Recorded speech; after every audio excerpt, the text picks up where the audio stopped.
They're the first ones on the scene, and the last ones you want to miss a beat. And every second counts. Time is of the essence when you're having an emergency, and for us to get there in an appropriate time. Without hesitation, South Carolina first responders are on the move. Whether it's putting out the flames or saving lives, there's no time to waste. Number one priority, get there, and get there safely.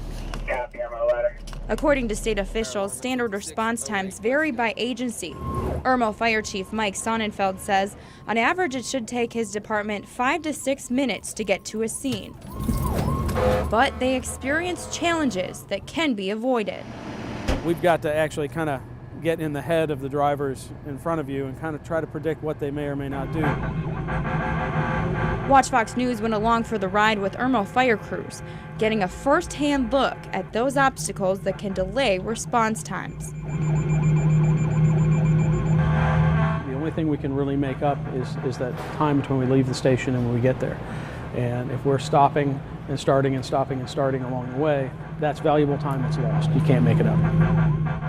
As you can see, most people don't even know we're back here. Officials say it's not that people choose not to get out of the way, it's just that they may not know what to do. That's why they advise people to follow these rules of the road. The rule is always to your right when it's safe and when you can do so.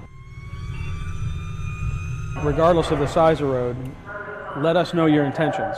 If you put a left blinker on, even though we may not want you to go there, we know ahead of time that's what your intention is. And then people are passing us. Emergency responders say to always be alert, especially on interstates, and never pass an emergency vehicle. You're already at 70 miles an hour. We don't expect you to stop. We expect you to slow down, give this fire truck, this emergency vehicle, space until we go by you, and then you can resume in behind us. And on roads or intersections where there may not be a shoulder to pull over. What we don't want you doing is slamming on the brakes and panic. You just take your foot off the accelerator, indicate with your directional that you're pulling to the right, even though we know you can't. It lets us know, gives us a heads up. You're aware that we're behind you, and you're going to try to do the right thing. Sonnenfeld says to always be alert, unlike this driver who was on her cell phone and had no idea emergency vehicles were behind her. We want to get there safely and in one time, and the public needs to help us with that. All precautions that could save lives. In Irmo, Shelley Domchek, Watch Fox News.